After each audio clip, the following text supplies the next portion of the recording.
มาทั้งหมดเตรียมตัวกราบพระทำวัดเย็นครับทั้งหมดกราบพระพร้อมกันครับกราบกราบกราบกราบบารมีธรรมพ่อแม่ครูบาอาจารย์ครับ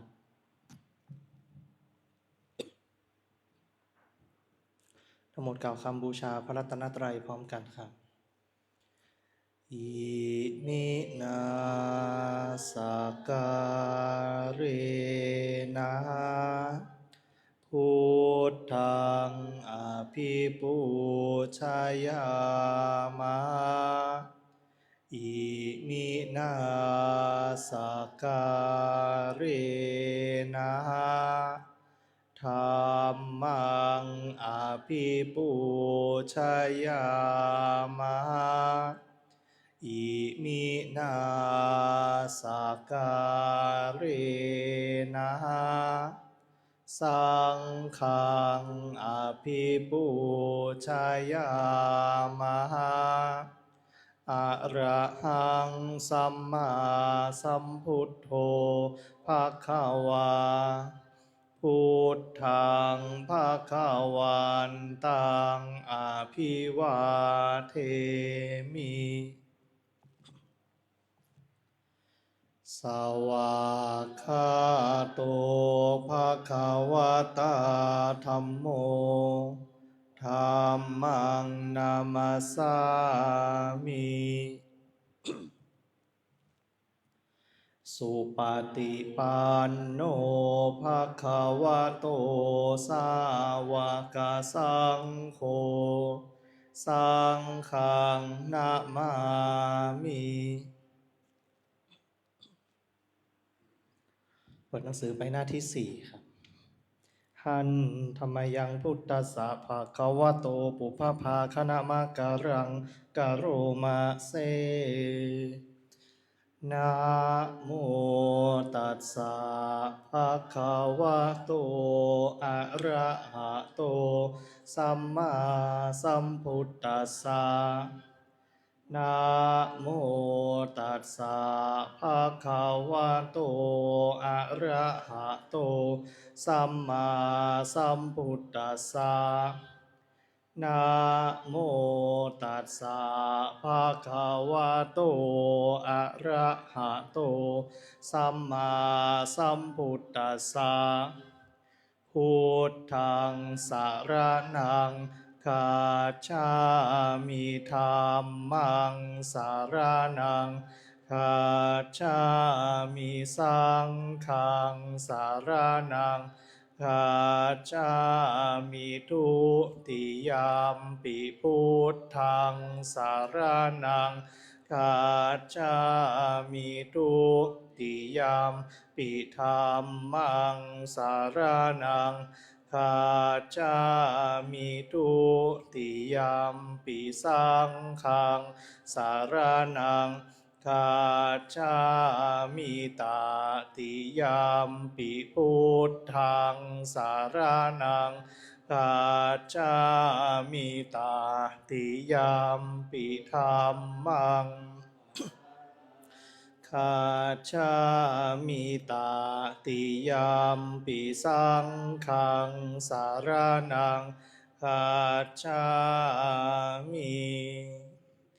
ธรรมที่พระพุทธเจ้าทรงแสดงไว้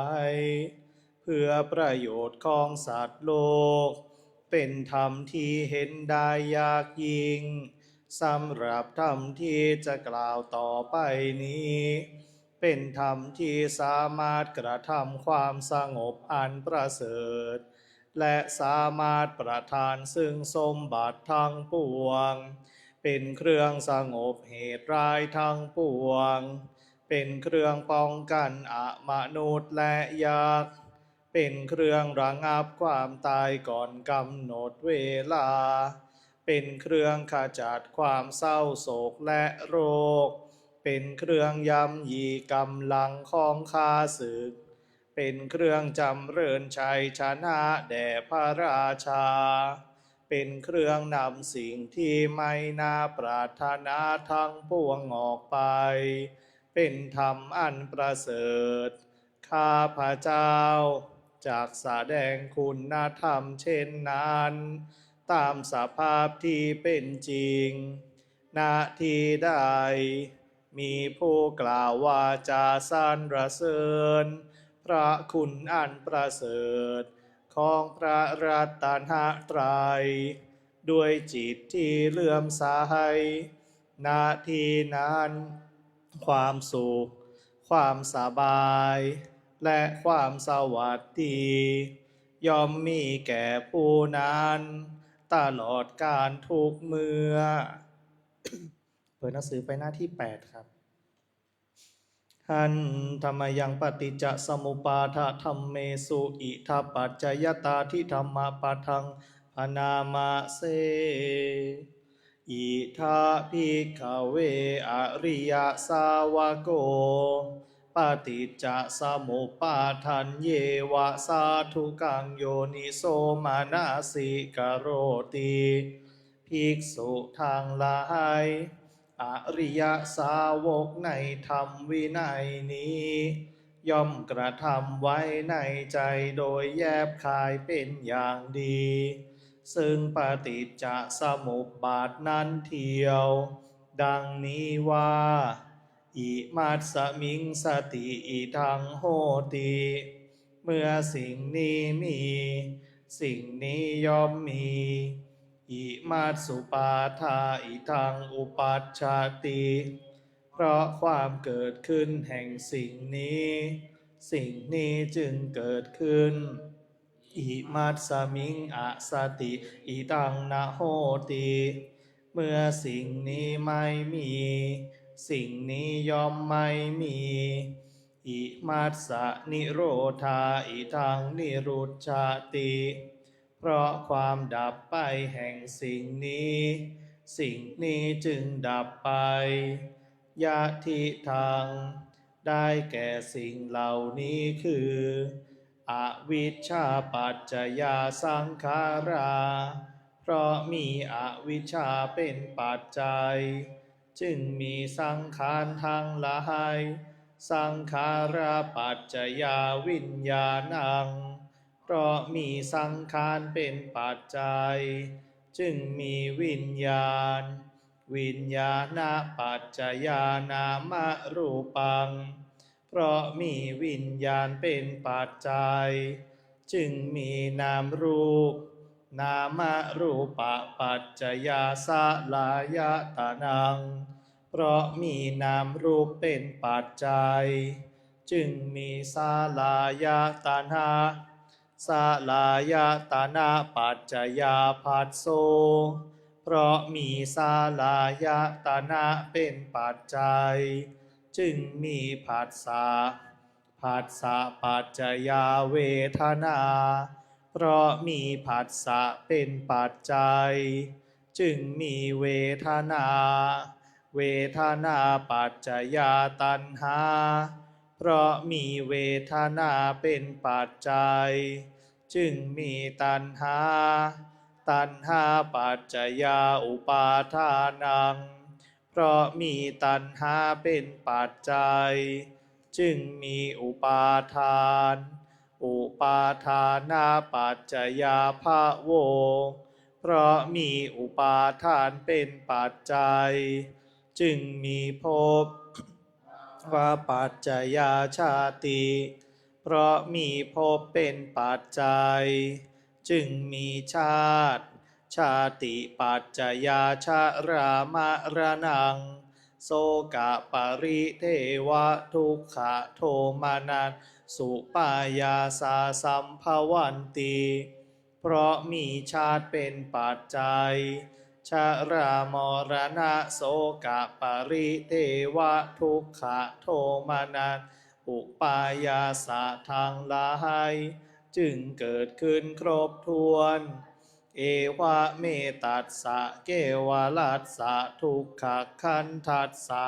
สมุทัยโยโหติความเกิดขึ้นพร้อมแห่งกองทุกข์ทั้งสิ้นนี้ ย่อมมีด้วยอาการอย่างนี้อวิชชายตะเววะอะเสสะวิราคะนิโรธาสังขารนิโรโธเพราะความจางคลายดับไปโดยไม่เหลือแห่งอวิชชานั้นเทียวจึงมีความดับแห่งสังขารสังขาระนิโรธาวิญญาณนิโรโธเพราะมีความดับแห่งสังขารจึงมีความดับแห่งวิญญาณวิญญาณนิโรธานามรูปะนิโรโธเพราะมีความดับแห่งวิญญาณจึงมีความดับแห่งนามรูปนามรูปะนิโรธาสลายตนะนิโรโธเพราะมีความดับแห่งนามรูปจึงมีความดับแห่งสลายตนะสลายตนะนิโรธาผัสสะนิโรโธเพราะมีความดับแห่งสลายตนะจึงมีความดับแห่งผัสสะ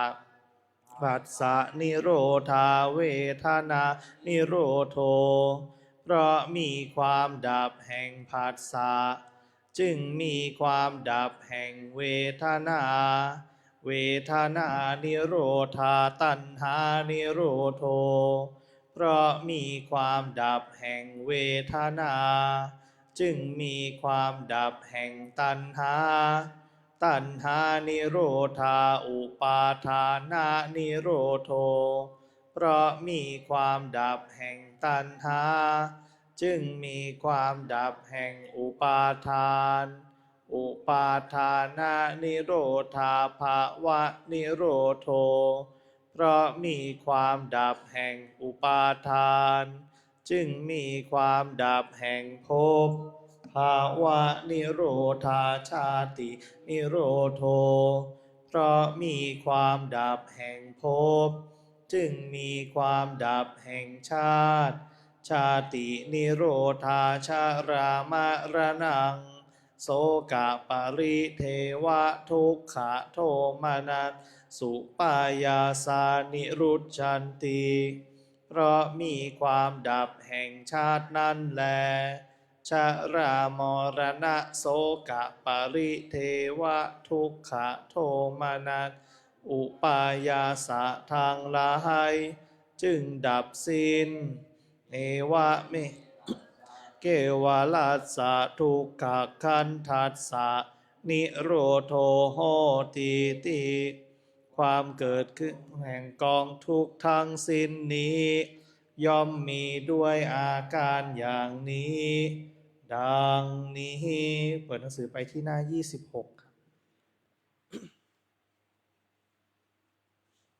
อันธรรมยังอาทิตปริยายสุตปะทังพนามาเสข้าพระเจ้าพระอานนทเทระได้สดับมาแล้วอย่างนี้ว่าสมัยหนึ่งพระผู้มีพระภาคเจ้าเสด็จประทับอยู่ที่ตำบลขยาศีสะใกล้แม่น้ำขยาพร้อมด้วยพระภิกษุ1,000 รูปในการนั้นแลพระผู้มีพระภาคเจ้าตรัสเตือนสติภิกษุเหล่านั้นให้ตั้งใจฟังพระภาษิตนี้ว่าดูก่อนภิกษุทั้งหลายสิ่งทั้งปวงเป็นของร้อนดูก่อนภิกษุทั้งหลายก็อะไรเล่าชื่อว่าสิ่งทั้งปวงเป็นของร้อนดูก่อนภิกษุทั้งหลายจักษุคือตาเป็นของร้อนรูปทั้งหลายเป็นของร้อนจักขุวิญญาณคือความรับรู้อารมณ์ทางตาเป็นของร้อนจักขุสัมผัสคือสัมผัสทางตาเป็นของร้อนเวทนาคือความรู้สึกเสวยอารมณ์นี้เกิดขึ้นเพราะอาศัยจักขุสัมผัสคือสัมผัสทางตาเป็นปัจจัยแม้อันใด เป็นสุขก็ดีเป็นทุกข์ก็ดี หรือไม่ใช่ทุกข์ไม่ใช่สุขก็ดี แม้อันนั้นก็เป็นของร้อน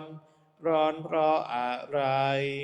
ร้อนเพราะไฟคือราคะ ไฟคือโทสะ ไฟคือโมหะ ร้อนเพราะความเกิด ความแก่และความตาย ร้อนเพราะความโศกความร่ำไรรำพัน ความไม่สบายกายความไม่สบายใจ ความคับแค้นใจทั้งหลายเราจึงกล่าวว่านี้เป็นของร้อน โสตะคือหูเป็นของร้อน เสียงทั้งหลายเป็นของร้อน โสตะวิญญาณคือความรู้อารมณ์ทางหูเป็นของร้อน โสตะสัมผัสคือสัมผัสทางหูเป็นของร้อน เวทนาคือความรู้สึกเสวยอารมณ์นี้ขึ้นเพราะอาศัยโสตะสัมผัสคือสัมผัสทางหูเป็นปัจจัยแม้อันใดเป็นสุขก็ดีเป็นทุกข์ก็ดี หรือไม่ใช่ทุกข์ไม่ใช่สุขก็ดี แม้อันนั้นก็เป็นของร้อน ร้อนเพราะอะไร ร้อนเพราะไฟคือราคะ ไฟคือโทสะ ไฟคือโมหะ ร้อนเพราะความเกิด ความแก่และความตาย ร้อนเพราะความโศกความร่ำไรรำพัน ความไม่สบายกายความไม่สบายใจ ความคับแค้นใจทั้งหลายเราจึงกล่าวว่านี้เป็นของร้อนฆานะคือจมูกเป็นของร้อน กลิ่นทั้งหลายเป็นของร้อนฆานะวิญญาณคือความรู้อารมณ์ทางจมูกเป็นของร้อนฆานะสัมผัสคือสัมผัสทางจมูกเป็นของร้อนเวทนาคือความรู้สึกเสวยอารมณ์นี้เกิดขึ้นเพราะอาศัยฆานะสัมผัสคือสัมผัสทางจมูกเป็นปัจจัยแม้อันใด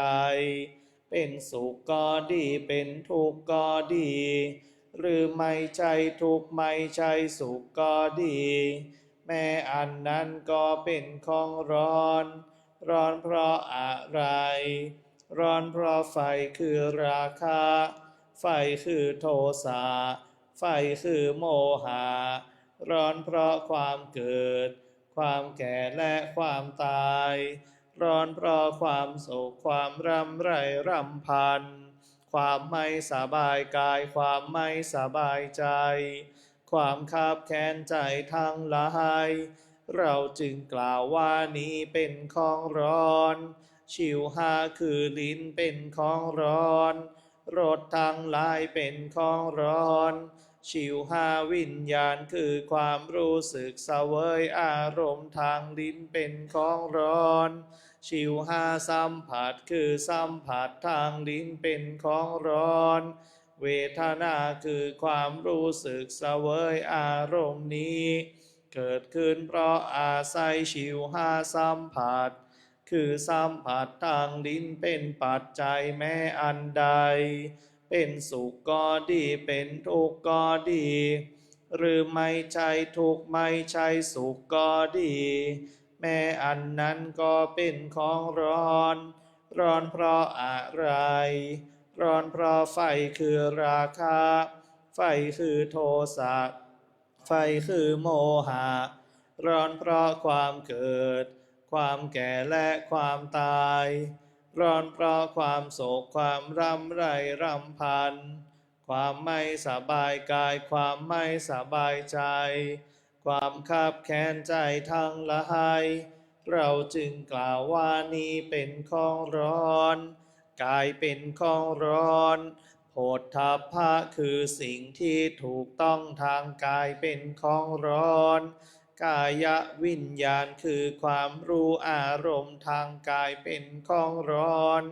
กายสัมผัสคือสัมผัสทางกายเป็นของร้อน เวทนาคือความรู้สึกเสวยอารมณ์นี้เกิดอาศัยกายสัมผัส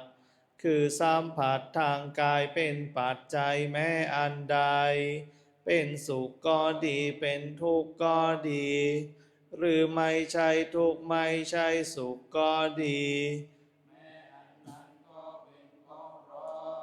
ร้อนเพราะอะไรร้อนเพราะไฟคือราคะไฟคือโทสะไฟคือโมหะร้อนเพราะความเกิดความแก่และความตายร้อนเพราะความโศกความรำไรรำพันความไม่สบายกายความไม่สบายใจความคับแค้นใจทั้งหลายเราจึงกล่าวว่านี้เป็นของร้อนมนะคือใจเป็นของร้อนธรรมทั้งหลายคืออารมณ์ที่เกิดแก่ใจเป็นของร้อนมโนวิญญาณคือความรู้อารมณ์ทางใจเป็นของร้อนมโนสัมผัสคือสัมผัสทางใจเป็นของร้อนเวทนาคือความรู้สึกเสวยอารมณ์นี้เกิดขึ้นเพราะอาศัยคือสัมผัสทางใจเป็นปัจจัยแม้อันใดเป็นสุขก็ดีเป็นทุกข์ก็ดีหรือไม่ใช่ทุกข์ไม่ใช่สุขก็ดีแม้อันนั้นก็เป็นของร้อนร้อนเพราะอะไรร้อนเพราะไฟคือราคะไฟคือโทสะไฟคือโมหะร้อนเพราะความเกิดความแก่และความตายร้อนเพราะความโศกความรำไรรำพันความไม่สบายกายความไม่สบายใจความคับแค้นใจทั้งหลายเราจึงกล่าวว่านี้เป็นของร้อนดูก่อนภิกษุทั้งหลายอริยสาวกผู้ได้สดับมาแล้วเห็นอยู่อย่างนี้ย่อมเบื่อหน่ายแม้ในจักษุคือตาย่อมเบื่อหน่ายแม้ในรูปทั้งหลายย่อมเบื่อหน่ายแม้ในจักขุวิญญาณคือความรู้อารมณ์ทางตาย่อมเบื่อหน่ายแม้ในจักขุสัมผัสคือสัมผัสทางตาเวทนาคือความรู้สึกเสวยอารมณ์นี้เกิดขึ้นเพราะอาศัยคือสัมผัสทางตาเป็นปัจจัยแม้อันใดเป็นสุขก็ดีเป็นทุกข์ก็ดีหรือไม่ใช่ทุกข์ไม่ใช่สุขก็ดีย่อมเบื่อหน่ายแม้ในเวทนาคือความรู้สึกเสวยอารมณ์นั้นย่อมเบื่อหน่ายแม้ในโสตะคือหูย่อมเบื่อหน่ายแม้ในเสียงทั้งหลายย่อมเบื่อหน่ายแม้ในโสตวิญญาณคือความรู้อารมณ์ทางหูย่อมเบื่อหน่ายแม้ในโสตสัมผัสคือสัมผัสทางหูเวทนาคือความรู้สึกเสวยอารมณ์นี้เกิดขึ้นเพราะอาศัยทางหูเป็นปัจจัยแม้อันใดเป็นสุขก็ดีเป็นทุกข์ก็ดีหรือไม่ใช่ทุกข์ไม่ใช่สุขก็ดีย่อมเบื่อหน่ายแม้ในเวทนาคือความรู้สึกเสวยนั้นย่อมเบื่อหน่ายแม้ในขานะคือจมูกย่อมเบื่อหน่ายแม้ในกลิ่นทั้งหลายย่อมเบื่อหน่ายแม้ในคานะวิญญาณคือความรู้อารมณ์ทางจมูกย่อมเบื่อหน่ายแม้ในคานะสัมผัสคือสัมผัสทางจมูกเวทนาคือความรู้สึกเสวยอารมณ์นี้เกิดขึ้นเพราะอาศัยคานะสัมผัสคือสัมผัสทางจมูกเป็นปัจจัยแม้อันใดเป็นสุขก็ดีเป็นทุกข์ก็ดี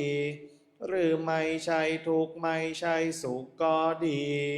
ย่อมเบื่อหน่ายแม้ในเวทนา คือความรู้สึกเสวยอารมณ์นั้นย่อมเบื่อหน่ายแม้ในชิวหาคือลิ้นย่อมเบื่อหน่ายแม้ในรสทั้งหลายย่อมเบื่อหน่ายแม้ในชิวหาวิญญาณคือความรู้อารมณ์ทางลิ้นย่อมเบื่อหน่ายแม้ในชิวหาสัมผัสคือสัมผัสทางลิ้นเวทนาคือความรู้สึกเสวยอารมณ์นี้เกิดขึ้นเพราะอาศัยคือสัมผัสทางลิ้นเป็นปัจจัยแม้อันใดเป็นสุขก็ดีเป็นทุกข์ก็ดีหรือไม่ใช่ทุกข์ไม่ใช่สุขก็ดีย่อมเบื่อหน่ายแม้ในเวทนาคือความรู้สึกเสวยอารมณ์นั้นย่อมเบื่อหน่ายแม้ในกายย่อมเบื่อหน่ายแม้ในโผฏฐัพพะคือสิ่งที่ถูกต้องทางกายทั้งหลายย่อมเบื่อหน่ายแม้ในยะวิญญาณคือความรู้อารมณ์ทางกายย่อมเบื่อหน่ายแม้ในกายสัมผัสคือสัมผัสทางกายเวทนาคือความรู้สึกเสวยอารมณ์นี้เกิดขึ้นเพราะอาศัยกายสัมผัสคือสัมผัสทางกายเป็นปัจจัยแม้อันใดเป็นสุขก็ดีเป็นทุกข์ก็ดีหรือไม่ใช่ทุกข์ไม่ใช่สุขก็ดีย่อมเบื่อหน่ายแม้ในเวทนาคือความรู้สึกเสวยอารมณ์นั้นย่อมเบื่อหน่ายแม้ในมานะคือใจย่อมเบื่อหน่ายแม้ในธรรมทั้งหลายย่อมเบื่อหน่ายแม้ในมโนวิญญาณคือความรู้อารมณ์ทางใจย่อมเบื่อหน่ายแม้ในมโนสัมผัสคือสัมผัสทางใจเวทนาคือความรู้สึกเสวยอารมณ์นี้เกิดขึ้นเพราะอาศัยมโนสัมผัสคือสัมผัสทางใจเป็นปัจจัยแม้อันใดเป็นสุขก็ดีเป็นทุกข์ก็ดีหรือไม่ใช่ทุกข์ไม่ใช่สุขก็ดีย่อมเบื่อหน่ายแม้ในเวทนาคือความรู้สึกเสวยอารมณ์นั้นเมื่อเบื่อหน่ายย่อมคลายกำหนัดเพราะคลายกำหนัดจึงหลุดพ้นเมื่อหลุดพ้นแล้วย่อมมีญาณอย่างรู้ว่าหลุดพ้นแล้วรู้ชัดว่าชาติสิ้นแล้วพรหมจรรย์อยู่จบแล้วกิจที่ควรทำได้ทำสำเร็จแล้วกิจอื่นเพื่อความเป็นอย่างนี้มิได้มีพระผู้มีพระภาคเจ้าได้ตรัสธรรมปริยายดังแล้วภิกษุเหล่านั้นก็มีใจยินดีพอใจในภาสิทธิ์ของพระผู้มีพระภาคเจ้าก็ขณะเมื่อพระผู้มีพระภาคเจ้ากำลังตรัสเทศนาภาสิทธินี้อยู่จิตของภิกษุปันรูปนั้นก็พ้นแล้วจากอาสวะทั้งหลายเพราะไม่ยึดมั่นถือมั่นด้วยอุปาทานดังนี้แลเปิดหนังสือหน้า89ครับ ชายันโตโพธิยามุนเลสากายานังนันติวัตตโนเอตวังวิจัยโยโหหิจายาสุจายามังคาอาปาราจิตาปัลลังเกสีเสปัทาวิโปกาเรอาภิเสสัพพพุทธานังอาคาปัตโตปาโมทาติคาตังสุมังคาลังสุปาปาตังสุโหติตังสุขาโนสุโมโหโตจะสุยิตังพรัมจาริสุปาทาขีนังกายกัมมังวาจากัมปาทาขีนังปาทาขีนังวะโนกัมปานิทิเตปาทาขีนาปาทาขีเอ อิกาตวานาลาพันตัตถิปะทาขิเนสุโขพุทธานังอุปาโทสุขาสัทธรรมติสาสุขาสังคัสสะสามัคคีสามัคคานังตาโปสุโขกติเศรษโธจาเนตัสสามิงเยโกตาปาติชายโนวิชชาจานาสัมปันโนโสเศรษโธเทวามนุษย์เศรษฐิวาตาปาติอาทิโจมาพาติจันทิมาสันนัตโตกติโยตาปาติชายิตาปาติปรมาโนสัพพะมะโหรตังพุทโธตาปาติเตชะสาโรขยาปารามาลาสันตุติปารามังทานังวิสาสาปารามายาตินิพพานังปะระมังสุขขังลำดับต่อไปเราจะได้นั่งสมาธิภาวนานะครับก่อนอื่นให้เราตั้งจิตอธิษฐานรับกรรมฐานพร้อมกันครับข้าพเจ้าขอตั้งจิตอธิษฐานว่าข้าพเจ้าจะมีสติระลึกรู้ตัวพิจารณาร่างกายในขณะหายใจเข้าและหายใจออกหายใจสั้นและหายใจยาวจะเป็นผู้มีความเพียรเครื่องเผากิเลสด้วยสัจจะนี้ข้าพเจ้าจะระลึกไว้ว่าจะรู้ลมหายใจเข้าออกจะรู้ลมหายใจสั้นยาวจะรู้เท่าทันความพอใจและความไม่พอใจจะไม่ทำตามความอยาก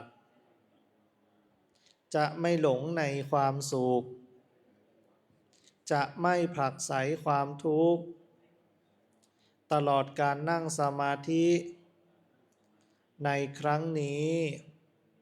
อิมังกัมมัฏฐานังอธิฏฐามิอิมังภาวนานังอธิฏฐามิ